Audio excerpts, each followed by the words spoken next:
Right. అది పవన్ కళ్యాణ్ గారు అప్పట్లో చేసిన ప్రచారం. మరి ఇప్పుడు ఆ మిగతా 18,000 మంది అమ్మాయిల్ని ప్రత్యేకించి వాలంటీర్ల ద్వారా కిడ్నాప్ అయ్యారనో లేకపోతే ఇంకోటి మిస్ అయ్యారనో చెప్తున్నారు కాబట్టి వాళ్ళందరి మీద కేసులు పెడతారా? ఏం జరగబోతోంది నిజంగానే? ఎందుకంటే ఇప్పుడు చంద్రబాబు గారు పవన్ కళ్యాణ్ గారి చేతిలో ఉన్నారనేది ఆయన అభిమానుల యొక్క అభిప్రాయం కనుక మరి చంద్రబాబు గారికి చెప్పి చేయిస్తారా? అలాగే ఇసుక ద్వారా 10,000 కోట్లు సంపాదించి ఒక్కొక్కరికి 15 లక్షల చొప్పున ఇవ్వచ్చని పవన్ కళ్యాణ్ గారు ఆ రోజున ప్రతిపాదించారు. కానీ మేనిఫెస్టోలోనేమో ఇసుక ఉచితం అన్నారు. ఏమిటి ఈ వైరుధ్యాలు? మరి ఇట్లా సాధ్యమైన మరి నిన్నేమో ఉపాధి హామీ పథకం కింద ఉద్యానవనాలకి అనుసంధానం చేస్తున్నామని అన్నారు. మరి యాక్చువల్గా అది కేంద్ర ప్రభుత్వానికి సంబంధించినటువంటి అంశం. మరి అయినప్పుడు కూడా వారు పంచాయతీరాజ్ గ్రామీణాభివృద్ధి శాఖ మంత్రిగా ఆ సంతకం చేశారేమో కానీ బట్ వీటి మీద ముందుగా పవన్ కళ్యాణ్ గారు ఇట్లాంటివి అనేక హామీలు ఇచ్చి ఉన్నారు కాబట్టి వాటి మీద ఆయన ఏమైనా స్పందించే అవకాశం ఉందా? తప్పిపోయిన అమ్మాయిల్ని, మిస్ అయిపోయిన అమ్మాయిల్ని తీసుకొచ్చే పని చేపడతారా లేదా? అలాగే ప్రతి యువకుడికి అంటే 500 మందికి ప్రతి నియోజకవర్గంలో అనుకుంటా ఒక్కొక్కరికి 10 లక్షల రూపాయల చొప్పున ఇచ్చి ఇసుక ద్వారా 10,000 కోట్లు సంపాదిస్తారా? ముందుగా తిలక్ గారు. నమస్కారం అండి. కేసీఆర్ రాజీవ్ గారు నమస్కారం. పవన్ కళ్యాణ్ గారు రాజకీయాల్లోకి వచ్చినప్పటి నుంచి కూడా ఆయనకి ఇబ్బందికరమైన అంశాలు కానీ గతంలో చెప్పిన విషయాల మీద క్లారిఫికేషన్ కానీ ఎప్పుడు కూడా ఇచ్చిన దాఖలాలు లేవు. ఆయన చెప్పింది వినడమే తప్ప ఆయన చెప్పిన దాంట్లో వైరుధ్యాలు ఉంటే ప్రశ్నించినప్పటికి కూడా ఆయన సమాధానం చెప్ప ఇప్పటివరకు జరిగింది అది. ఇకపోతే గతంలో 2014లో ఎన్నికలకు ముందు కానీ ఎన్నికల సమయంలో కానీ ఆయన చెప్పింది ఏంటి? జగన్ గారికి అనుభవం లేదు కాబట్టి చంద్రబాబు నాయుడు గారికి ఓట్లేయమని చెప్పారు. అందుకోసమే ప్రజలు గెలిపించారని కూడా చెప్పారు. ఇప్పుడు పవన్ కళ్యాణ్ గారికి ఏం అనుభవం ఉంది? ఉప ముఖ్యమంత్రిగా 5 శాఖలు ముఖ్యమైన శాఖలు ఇచ్చారు. ఆయనకి ఎంత అవగాహన ఉంది ఈ విధానాల మీద, ఈ శాఖల మీద? ఇకపోతే ఆయన గతంలో చెప్పినటువంటి 30,000 మంది మహిళలు, యువతలు మిస్ అయ్యారు. ఆయన మిస్సింగ్ అంటలా, అది రాకెట్ అంటున్నారు. అందువల్ల అది పాత కేసుల నుంచి ఈయన ఏదో చేస్తారు, వాలంటీర్లు ఏదైనా చేస్తే వాళ్ళ మీద కేసులు పెడతారనేది అది జరిగే పని కాదు. ఆయన మాట్లాడరు కూడా. కానీ నేను చెప్పదలుచుకున్నది అంటే ఈ రోజు నుంచి ప్రభుత్వంలో ఉప ముఖ్యమంత్రిగా ఆయన ఉన్నారు. ఈ రోజు నుంచి ఏ ఒక్క మహిళ మిస్ అయినా ఆయన బాధ్యత వహించాల్సి ఉంది. గతంలో ప్రభుత్వం మీద ఆయన ఆరోపణ చేశారు. ఇప్పుడు మిస్ కాకుండా చూడాలి. మిస్సింగ్ కేసులకి యువతల అక్రమ రవాణాకి తేడా తెలియని వ్యక్తి ఉప ముఖ్యమంత్రిగా ఈ రోజున ఉన్నారు. ఆయన రేపటి నుంచి ఒక్క మహిళ మిస్ అయినా కానీ ఆయన జవాబు చెప్పాల్సిన బాధ్యత కూడా అయింది. అట్లాగే ఈ 10 లక్షల రూపాయలు ఒక్కొక్కరికి చెప్పాలనేది ఎట్లా ఉంటుందంటే, మోడీ గారి కనుక గతంలో ఈ విదేశాల్లో దాచుకున్న స్విస్ బ్యాంక్ లో దాచుకున్న డబ్బు తీసుకొచ్చి ఒక్కొక్కళ్ళకి వేస్తానని చెప్పినట్టుగా ఉంటుంది. అది ఎంతవరకు సాధ్యం? అది 10,000 కోట్ల రూపాయలు ఖర్చు పెట్టడం చిన్న విషయమా? అది బడ్జెట్ మీద అవగాహన ఉందా? ఇవన్నీ కూడా ప్రశ్నలు వస్తాయి. అట్లాగే రేపటి నుంచి ఇసుక అక్రమ రవాణా కానీ అక్రమాలు కానీ జరిగితే దానికి ఆయన బాధ్యత వహించాల్సి. ఇవి ఒక కొన్ని అంటే అట్లా తిలక్ గారు అప్పుడు ఇసుక ద్వారా 10,000 కోట్లు సంపాదించవచ్చు అని చెప్పారు. మరి చంద్రబాబు గారితో కలిసి జాయింట్ ప్రణాళిక అనౌన్స్ చేశారు ఎలక్షన్ మేనిఫెస్టో. అందులో ఉచిత ఇసుకని మళ్ళీ పునరుద్ధరిస్తూ ఉన్నారు. మరి అప్పుడు ఎక్కడి నుంచి తీసుకొస్తారు?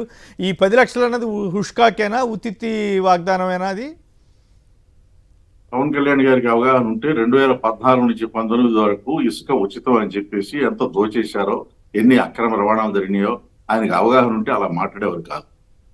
అది ప్రాక్టికల్ గా ఏం జరుగుతుంది? సాక్షాత్తు చంద్రబాబు నాయుడు గారి నివాసం ఉన్న ఇంటికి దగ్గరే అక్రమంగా ఇసుక తోడేస్తే నేషనల్ గ్రీన్ ట్రిబ్యునల్ వాళ్ళు 100 కోట్ల పెనాల్టీ వేశారన్న సంగతి ఆయనకి తెలియదేమో, గుర్తులేదేమో, లేకపోతే తెలుసుకోలేదేమో. తెలిసినా మర్చిపోయారు. అందువలన పరిపాలనలోకి వచ్చిన తర్వాత ఏం జరుగుతాయి? ఇప్పుడు పరిపాలన చంద్రబాబు నాయుడు గారు ప్రమాణ స్వీకారం చేయకముందు నుంచి చేసిన తర్వాత వరుసనే జరుగుతున్న విషయాలు ఏమిటి? ఒకటి, ఆయనకి సంబంధించినటువంటి కేసుల్లో సంబంధించిన ఫైళ్లు స్వాధీనం చేసుకోవడం. 2, ఆ ఆఫీసులు సిట్ ఆఫీస్ కానీ 20 సీజ్ చేయటం. 2, ఈ ఈ పథకాలు 19 నుంచి 24 వరకు జరిగినటువంటి పథకాల్లో అక్రమాలు జరిగినాయని చెప్పి గత 5 ఏళ్లుగా జరిగిన పథకాల అమలును అనుమానాస్పదంగా చేయటం అనేది ఒకటి. ఇప్పటికి కూడా స్పష్టంగా ఆ పథకాలు కంటిన్యూ అయితే చేస్తాం, ఆ మీరు ఈ పథకాలు విషయం అమలు ప్రస్తావించారు చేస్తామని కాబట్టి వాళ్ళ వార్త కూడా వచ్చింది. ఆయన పాత పిఎస్ గారు అమెరికా నుంచి రావటం, సస్పెన్షన్ ఎత్తేమని ఉత్తరం ఇవ్వటం, ఇవన్నీ కూడా జరిగిపోతున్నాయట. మరి ఈ కేసులన్నీ అప్పుడు పెట్టిన కేసులు మరి ఇప్పుడు ఇవన్నీ చెల్లకుండా పోతాయా ఏమిటో అర్థం కావట్లేదు. ప్రభుత్వం మారితే కేసులన్నీ మారిపోయే పరిస్థితి ఉంటుందా ప్రభుత్వాల్లో? దీనివల్ల వచ్చే ప్రభుత్వాలకి ఎలాంటి సంకేతం ఇచ్చినట్లు అవుతుంది? పెండ్యాల శ్రీనివాస్ గారి మీద కేసు అది సరే స్టేట్ గవర్నమెంట్ది విత్డ్రా చేసుకుంటారు అనుకోవచ్చు. మరి సెంట్రల్ గవర్నమెంట్ ఇన్కమ్ ట్యాక్స్ వాళ్ళు ఇచ్చిన ప్రెస్ నోట్ సంగతి ఏంటి? 2,000 కోట్ల రూపాయల అక్రమ ఆదాయానికి సంబంధించిన ఆధారాలు మనకు దొరికినాయి చెప్పాడు. ఢిల్లీలో ప్రెస్ నోట్ రిలీజ్ చేశారు ఇన్కమ్ ట్యాక్స్ లో. దాని సంగతి ఏంటి? సరే అది ప్రెస్ నోట్ రిలీజ్ చేసిన తర్వాత ఇంతవరకు దాని మీద ఏ చర్యలు తీసుకోలేదు. దాని మీద కొనసాగింపుగా ఏం చేస్తున్నారు, ఆ ప్రక్రియ ఏం జరుగుతుందో కూడా తెలియదు. అందువల్ల ఇప్పుడు ఇక్కడ ఒక విషయం ప్రస్తావించాలి. ఏమిటంటే పెండ్యాల శ్రీనివాస్ గారి మీద కేసు ఉంటే గత కొన్ని సంవత్సరాలుగా ఆయన కనపడకుండా పోయారు. ఆయన అప్పుడు వచ్చేసి కేసు విత్డ్రా చేయమంటున్నారు. రెండో పక్కన కోర్టుల్లో చంద్రబాబు నాయుడు గారు ఏం సబ్మిట్ చేశారు? నాకు గుండెకు ఇబ్బంది ఉంది, లేకపోతే నా శరీరంలో ఇబ్బంది, కళ్ళకు ఇబ్బంది ఉంది, నాకు 24 గంటలు అంబులెన్స్ ఉండాలి అని చెప్పి ఆ తర్వాత ఎలక్షన్లో ఒంటరిగా తిరిగారు. మరి అందువల్ల కోర్టుల్ని మోసం చేస్తున్నారు, ప్రభుత్వాలని మోసం చేస్తున్నారు అనేది ఇక్కడ స్పష్టంగా అర్థమవుతుంది. పెండ్యాల శ్రీనివాస్ గారి మీద కేసు ఎత్తేటువంటి జరిగితే వరుస పెట్టి రామోజీరావు మార్గదర్శి మీద, చంద్రబాబు నాయుడు గారి మీద స్కిల్ కేసులు ఇవన్నీ కూడా ఆ రాష్ట్ర ప్రభుత్వం ఉపసరించుకుంటుందని నేను అనుకుంటున్నాను. అందువల్ల అది జరిగితే ఇప్పటి వరకు జరుగుతున్నది ఏమిటి?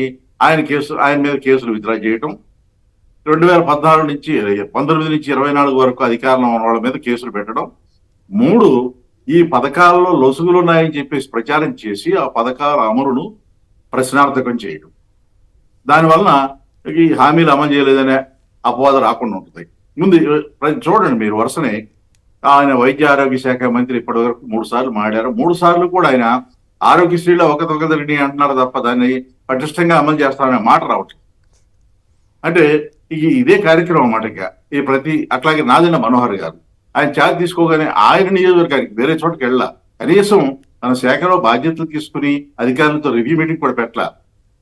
వెంటనే వెళ్ళిపోయి పెట్టినట్టున్నారు సార్, నిన్న మొన్న రివ్యూ మీటింగ్ పెట్టుకున్నట్టున్నారు. నిన్న మొన్న పెట్టారు. నేను అనేది ఛార్జ్ తీసుకోకముందు మంత్రిగా ప్రమాణ స్వీకారం చేసిన వెంటనే తన నియోజకవర్గం తెనాలి వెళ్ళి ఆ రైస్ మిల్ మీద దాడి చేసి హడావుడి చేశారు.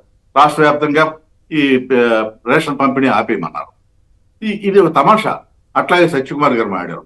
అట్లాగే అనగాని సత్యప్రసాద్ గారు పవర్ మినిస్టర్, ఆయన మినిస్ట్రీకి సంబంధించిన బాధ్యత తీసుకోకముందే ఆయన మంత్రిత్వ శాఖకు సంబంధించిన విషయాలు మాట్లాడకుండా ఆయన ఏం మాట్లాడతారు? ఈ ఫర్నిచర్ వచ్చి జగన్ గారి ఇంట్లో ఫర్నిచర్ ఉంది, ఫర్నిచర్ దొంగ అంటారు. అట్లాగే హోంమంత్రి గారు ఆవిడ బాధ్యతలు తీసుకుని ఆయన ఏం మాట్లాడతారో, ఆ కేసులో ఓపెన్ చేస్తాం, ఈ కేసులో ఓపెన్ చేస్తాం, పోలీసులు ఎవరైనా మూలాలు ఉంటే వైసీపీ మూలాలంటే వెళ్ళిపోండి, ఉద్యోగం వదిలేసి వెళ్ళిపోండి, ఇవన్నీ మాట్లాడే తప్ప రాష్ట్ర వ్యాప్తంగా వైఎస్ఆర్ కాంగ్రెస్ పార్టీ వాళ్ళ మీద జరుగుతున్న దాడుల గురించి చర్యలు తీసుకుంటామనో వాటి మీద పోలీసులకు ఆదేశాలు ఇస్తామనో ఒక్క మాట కూడా అనలా. పైగా లోకేష్ గారు ఎక్కడ జరిగిన దాడులు అని చెప్పి ఎదురు ప్రశ్నిస్తున్నారు. ఇది ఈ రకంగా ఇంకొక మాట చెప్పాలి. నిన్న చిత్తూరులో దాడి జరిగితే ఒక అతన్ని తీసుకెళ్లి ఆ ఎమ్మెల్యే తాలూకు మనుషులు కొడితే అది ఫేక్ వీడియో అని చెప్పేసి తెలుగుదేశం వాళ్ళు అన్నారు. మరి ఫేక్ వీడియో మిగతా అన్ని ఒప్పుకుంటారు వాస్తవని. ఇట్లా పరస్పర వైరుధ్యంతో నాకు అనిపిస్తుంది ఒకటేనండి, ప్రతి శాఖలోనూ లొసుగురు అని చెప్పి ప్రచారం చేసి ప్రజల్లో కూడా వెళ్తా ఉంటున్నారు. ఈ ప్రచారం చేసి పథకాల అమలును ప్రశ్నార్థకం చేయడమే వాళ్ళ లక్ష్యంగా కనిపిస్తుంది.